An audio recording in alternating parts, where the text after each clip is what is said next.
Let's get straight to it. Welcome to Kaya's book adventure, from easy words to tricky grammar and adjectives to your intellectual hub. Kaya's memory is astonishing. Like an information shark of the library from summer to fall, they quickly mastered the secret manuals of all plants and animals. Their chemistry is undeniable, time flies, and the bond deepens, and soon Tate's dad is in the know. I want to bring her books because their family's collection is a disaster. She can't even go to school, talk about being homeless.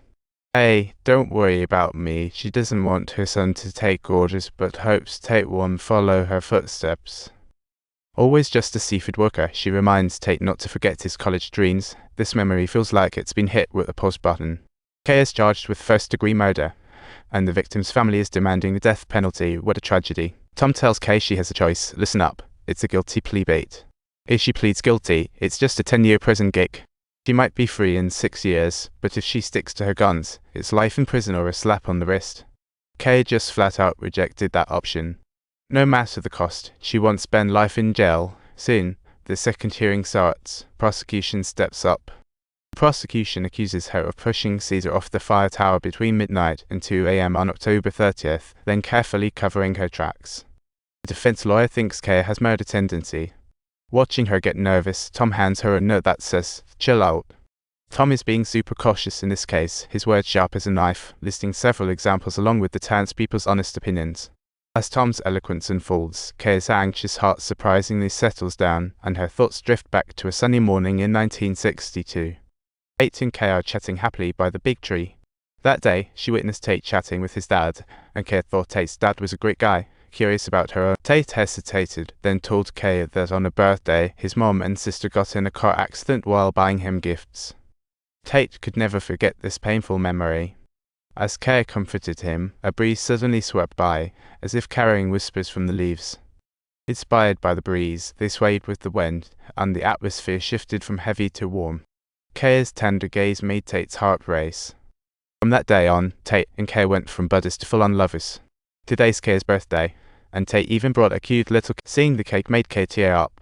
After all these years, she almost forgot her birthday. Now with her loved one, it feels like the happiest moment of her life. But this is just the beginning. With the chirping of birds, a crowd of migrating swallows flew in, landing right before them.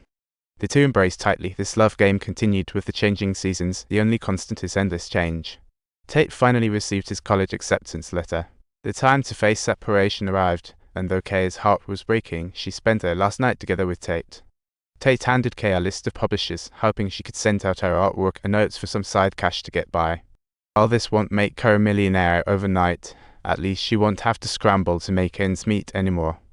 Tate promised Ted be back in a month to watch fireworks with Kay on the beach and celebrate the 4th of July. While Tate was away, Kay returned to her solo life, eagerly awaiting his return every day. On the 4th of July, Kay wore a lovely dress, put on makeup, and arrived at the beach early, but waited all day for punctual Tate, who never came. Heartbroken, Kay cried on the beach, realizing love and life are both fleeting visitors. But every time Kay fell, the marsh helped her back up. Often, soil would gradually lift, like water seeping into sand. Back in the courtroom, the prosecution asserts that there are no signs of footprints or fingerprints around the victim or the fire tower, clearly indicating someone was trying to. Even the discovered data shows no fingerprints, obviously a deliberate act. Tom pulls out the title chart from that night, claiming footprints could have been washed away. Simply lacking footprints doesn't prove Kay's guilt. Tom also presented a notice from the Forestry Bureau, which declared the area a hazard back in July. The town's department dragged their feet and took no action. Kay couldn't help but agree with Tom's sharp remarks as her thoughts drifted back to 1968. That day, when Kay returned from the beach, she found a man taking pictures in front of her house, scaring her into rushing to find the fake pro couple. Subtitles: this man was a developer's assistant, surveying the swamp to drain and build a hotel. But Kay's family had left long ago, and she had no idea if the house was hers.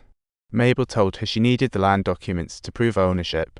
As Kay left the store, she ran into the town's rich kid, Caesar, who invited her for a picnic on Sunday.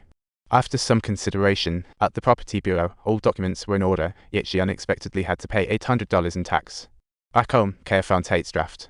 5 years later, Kay finally took that leap, sending her art samples to publishers. The next day, Kay attended Caesar's picnic. After the meal, they sat by the sea. Caesar casually picked up a red shell, and Kay immediately even knew the shell's origin and living habits. But Caesar didn't care about the shell. He gifted it to Kea, calling her unique. After that, he leaned in for a kiss, trying to take it to the next level, but Kea suddenly pushed Caesar away, shocking him. Caesar became aware of his abruptness, and as a form of compensation, he brought Kea to his little secret base, an old and neglected fire tower. Even though Kea was familiar with the swamp, standing on the fire tower amazed her, like meeting an old friend for the first time. Caesar suggested visiting Kea's home. Although she wasn't ready, he insisted, and as soon as he entered, he saw the walls lined with her art. The fire tower seemed indifferent to the art, but he confessed to Kea, "Why do I feel like I've been so lonely for too long?" Subtitles. Well, perhaps it was due to being lonely for far too long. Kea ultimately made the decision to forgive his impolite behavior and consented to go out with Caesar. At least Kea was no longer alone. She felt puzzled about Caesar. One morning, she bumped into Caesar's friend in town. Enjoyed the video? If so, don't forget to like and subscribe.